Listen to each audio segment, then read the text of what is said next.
औ प्लस लात दो अक्षर से मिला हुआ। ये एक शब्द बहुत ही गंभीर है। कहने को तो औलाद है, लेकिन ये हर घर में, हर जीवन में औलादें बहुत महत्वपूर्ण होती हैं, जो कि बताना मुश्किल है। औलाद होना, ना होना दोनों रूप में कष्टदायक होता है। औलाद होने वाले घरों में भी परेशानी, न हो तो भी, किंतु जिस घर में हो वहां न होने से अधिक दुखी होता है, क्योंकि औलाद चाहे बेटा हो या बेटी अच्छे बहुत कम निकलते हैं। अधिकतर माँ बाप को रोना ही होता है, चाहे वजह कोई भी हो।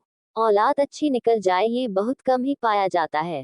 यदि किसी के घर में औलाद न हो तो पूरा दाम्पत्य जीवन दुख में बदल जाता है। खुशी तो आसपास नहीं रहती है। मंदिर, मस्जिद, गुरुद्वारे सब जगह माथा रगड़ते हैं।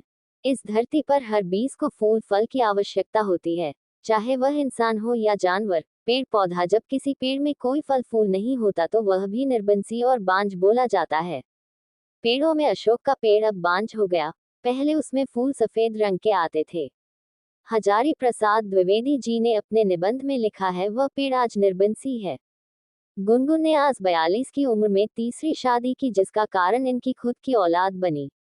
जब सबने सुना तो सबके पैरों तले जमीन खिसकने जैसी बात हो गई। दरअसल गुनगुन की पहली शादी उसके माता पिता ने बहुत कम उम्र, बचपन में ही कर दी थी। 7 साल विधवा जीवन बिताकर दूसरी शादी हुई। उस समय वह मात्र 14 साल की थी।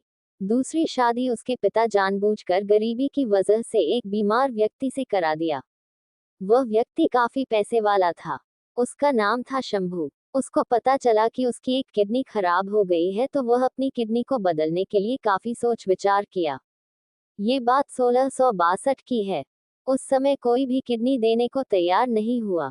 एक स्त्री ने कहा भी देने को, फिर वह अंत में इनकार कर गई। अब शंभू ने ठान लिया था कि वह मरने से पहले विवाह करेगा। अब विवाह के लिए कौन अपनी बेटी जानबूझकर विधवा होने के लिए देता, किंतु गुनगुन के पिता ने हाँ कर दिया और विवाह भी 1 महीने में संपन्न हुई। शंभू अधिक पैसे वाला व्यक्ति था, जिसके कारण उसके पिता ने सोचा कि आराम से जीवन यापन मेरी बेटी का होगा। शंभू के माँ बाप और बहन राजी नहीं थे कि वह लड़की 7 साल से विधवा है तो वह कितनी बड़ी होगी। तू तो अभी 20 का ही है, हम लोग हाँ नहीं करेंगे। परिणाम ये हुआ कि जब वह विवाह कर अपनी पत्नी को दरवाजे पर लाया, तो स्वागत के लिए कोई नहीं था। शंभू गुस्साया, जिससे छोटी बहन आई और जैसे ही भाभी का चेहरा देखा तो हक्का बक्का रह गई। इतनी सुंदर, गोरी और नैन नक्श, बहुत ही सुंदर, तारीफ करने के लिए शब्द कम पड़ गए। फिर घर की और स्त्रियां उसके पिता को कोसने लगी। जब वह अभी इतनी छोटी है तो पहले विवाह क्या 7 साल में ही करवा दिया। बाप था या कसाई, उसमें कोई ममता ही नहीं थी। कितनी मासूम फूल सी बच्ची है, चांद सी बहू मिली, सब खुश थे। शंभू और गुनगुन को एक बेटा हुआ, जिसका नाम जूनियर रखा था। जूनियर 3 माह का था कि शंभू परलोक से धार गया, इस दुनिया को अलविदा बोल दिया। गुनगुन का एक ही लक्ष्य था, जूनियर को पालना पोसना बड़ा करना। धीरे धीरे जूनियर बड़ा होने लगा और गुनगुन के पति की संपत्ति अब गुनगुन के नाम होनी चाहिए थी, जो नहीं हो सकी। जेठ जी ने सारी संपत्ति अपने नाम करा लिया था और बदकिस्मती से गुनगुन को ऑफर दिया कि अगर अपने बेटे को तुम अच्छा भविष्य देना चाहती हो तो मुझसे शादी करो, मैं सारी संपत्ति तुम्हारे बेटे के नाम कर दूंगा। उसकी ऐसी घटिया सोच उस समय एक विधवा पर क्या गुजरी होगी, लेकिन गुनगुन हिम्मती लड़की थी। उसने सामना किया और कोर्ट कचहरी में केस दर्ज करा दिया।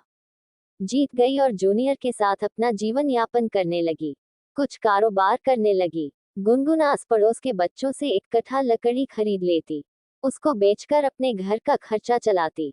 आस पड़ोस के लोग उससे ले लेते थे। इसी तरह जीवन चलता रहा। जूनियर 10 वर्ष का हो गया था। सारी गंदी आदत इसके अंदर समाती गई। धूम्रपान करना सीख गया था। वह पूरी तरह से बिगड़ चुका था। माँ की बात ना सुनना तो एक उसकी कला थी। बचपन से ही रब जाने क्या सोच रहा था, मन ही मन माँ के लिए जहर उगलने लगा था। जूनियर का 10वीं क्लास में पढ़ाई में मन नहीं लगता था। 2017 में वह फेल हो गया। माँ ने मेहनत की और एडमिशन फिर कराया, मारा पीटा। 2018 में तीसरी बार में पास हुआ। माँ की मेहनत रंग लाई। अब 12वीं में एडमिशन नहीं लेना चाहता था। खैर किस्मत की बात, कोरोना महामारी में 2021 में बिना एग्जाम के पास हो गया। 12वीं पास होने का खिताब भी मिल गया। इतना नालायक था वह, इतनी छोटी सी उम्र में वह अपनी माँ से बात नहीं करता। धीरे धीरे इस बात को 3 साल हो गए। माँ बेटा दो लोग ही, फिर भी ये हाल। एक दिन माँ के लिए सब्र का बांध टूट चुका था। मायके में माँ बाप भी गुजर गए और गुनगुन से कोई बात नहीं करने वाला था। आस पड़ोस से कोई कितना बातचीत कर ले, जीवन नहीं चलता। इन सब को देखते हुए गुनगुन ने तीसरी शादी का फैसला लिया। क्यों न लेती, 3 साल से बेटे ने बात नहीं की। बेटे के सहारे जीवन यापन करने का सहारा था, वही सहारा बात न करता तो कैसे काम चलता। ना खाना को पूछता, यहाँ तक वह बीमार होती तो दवा भी नहीं ला कर देता। घर पर खाना भी नहीं खाता, बुआ के घर जाकर खा लेता। अब इस जिंदगी से क्या हासिल था गुनगुन को। इस स्थिति को देखते हुए गुनगुन ने 42 साल उम्र पर तीसरा विवाह किया, जबकि होना तो ये चाहिए था कि बहू आने का समय था। दादी बनने की उम्र में वधू बन बैठी।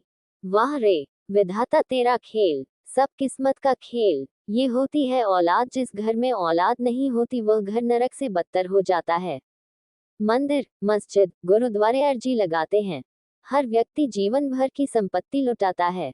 यदि ऐसी होती औलाद तो बे औलाद ही भली है जिंदगी। उधर बेचारी इरम भी 70 साल की उम्र में खुद खाना बनाना पड़ रहा था। बूढ़ा शरीर, हड्डी चलने काबिल नहीं थी। 3 दिन हो गए थे चारपाई से उठा नहीं गया। शरीर बुखार से तप रहा था। दवा के लिए पास पैसे होते हुए भी कोई भी लाने वाला नहीं था। ऐसा नहीं था कि इरम बी के औलाद नहीं थी, औलाद थी। 3, एक बेटी, 2 बेटे। बेटी की विवाह के कुछ दिन बाद मृत्यु हो गई थी। इरम बी एक जहीन बीबी थी। वह अपने उम्र में बच्चों को तालीम देती थी, पढ़ी लिखी थी, शहर की रहने वाली थी। पति की मृत्यु के बाद दोनों बेटे ऐसा बिगड़े अपनी ही दुनिया में जीने लगे। छोटे बेटे की बीवी और बच्चे थे। बड़े बेटे ने निकाह नहीं किया था। दोनों बेटे अपने जीवन में खुश थे। इरम बी के पास एक परिंदा भी पर नहीं मरता था। अकेली ही पड़ी रहती अपने घर में। बीमार होती तो बूढ़ी छड़ी से धीरे धीरे बाहर आती और रिक्शा करती दवा लेने जाती। यदि राशन की जरूरत होती तो भी खुद जाती। अधिक बीमारी के कारण खाना न बना पाती तो पड़ोस के बच्चों को बुला लेती और ढाबा से खाना मंगवा कर खा लिया करती थी। एक दिन अधिक बीमार हो गई, रिक्शा भी ना मिला, दवा लेने खुद ही घर से बाहर निकली। कुछ दूर रास्ते में पहुंच कर बेहोश हो गई। कमजोरी की वजह से उनके हाथ पैर कॉप रहे थे। रास्ते पर एकदम बेसहारा पड़ी थी, मानो की औलाद न हो। एक बांझ रबी रास्ते से गुजरी गुंजन ने देखा कि इरम श्री रास्ते में बेसहारा पड़ी है तो वह पूरे गांव को ताने मारते हुए बोली, यदि ऐसी होती है औलादे तो मैं बे औलाद ही ठीक हूँ।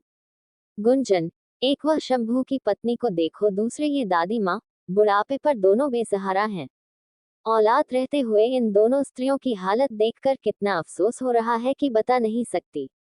एक औलाद को ललन पालन करते करते पूरा जीवन लग जाता है और औलादें एक माँ को नहीं पाल सकती। हर माँ अपने 10 या 5 बच्चे पाल देती, लेकिन एक माँ को पालना कितना मुश्किल है। क्या ये होती है औलादें, जिसके लिए समाज मुझे बांझ बोलता, ये है। रब्बा सबको औलाद की आजमाइश से बचाएं, यही सबसे बड़ा दुख जीवन का।